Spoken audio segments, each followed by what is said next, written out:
Hi everyone, my name is Marin Steiner, and I was born and raised and currently living in the COVID hotbed capital of the world here in Los Angeles, California. This is my third class here at DOAN. I completed the general chemistry series here last year, and I'm looking forward to working with all of you during this anatomy course.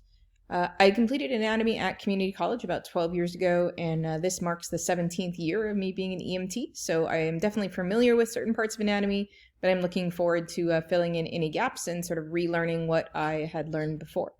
Bit nervous going through this course in 8 weeks, as I'm sure many of you are as well.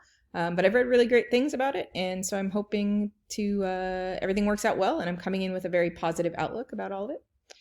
So a little bit about me. I recently became a first-time mother to the love of my life, Dr. Bailey. She's a 5-month-old Rhodesian Ridgeback who's extremely lazy, a bit stubborn, and likes to eat rocks. Let's see if we can get her attention. Might be difficult. Dr. Bailey. Excuse me. Paging Dr. Bailey. Oh, hi, Dr. Bailey. Come in for your close-up. No, not interested. We'll try and get Dr. Bailey to say hi on another time. I'm also an aunt to 2 amazing boys who are so wild that I need a vacation after spending the day with them, so I have no idea how my sister does it. I lost my mom to cancer, pancreatic cancer, which was really horrible, one of the worst cancers for sure.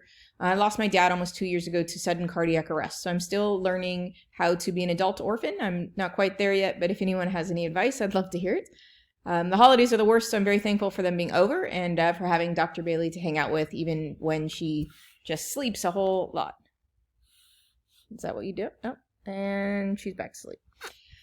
So prior to the Rona taking over the world, I coordinated medical services for large-scale special events and had a blast doing that. But after almost a decade, I started exploring some other things that I also loved in life. And really the nomad life was getting to me. In 2019, I spent almost 6 full months on the road and worked in 5 different countries and 7 different states. I became really passionate about drug education after losing some patients at my music festivals due to unnecessary overdoses, simply because their friends were too afraid to speak up and ask for help for them, or because the user was extremely uneducated about either what they were taking or how to take it.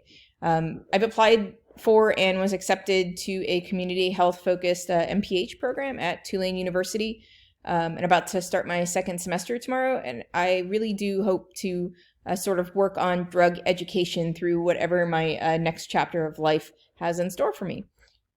This break from working so much gave me time to pause and reflect on what I really want out of life, and I realized that what I most was missing was patient care. So here I am at age 38, back in school, completing my prerequisites for PA school. I love nutrition, I love cardiology, and I'm hoping to somehow merge all my passions into a job that I can really make a difference in people's lives. I've seen a lot in my 38 years and dealt with a lot, and I think my life experience can translate into my future healthcare provider career. Every time I thought that I couldn't survive a course, I somehow made it through to the other side with hard work and reminding myself that I really can do this. I have a problem with imposter syndrome, as I'm sure many of you do, but I'm working through it as best as I know how to. I know my parents would be really happy to see me not living the airplane hotel, repeat life anymore. So here I am, and I'm excited to be here. Looking forward to being done in the summer and applying when the cycle opens. And after that, I've got 2 big vacations planned, and I hope to be able to take those if the world is safe enough to do so. And tomorrow is COVID-19 vaccine number 2 day for me as well. So I'm a bit nervous, but excited for some hopeful relief and anxiety of being in the hospital as I still do some work over there. So cheers to all of you, and here we go on week number 1 of 8. Bye for now.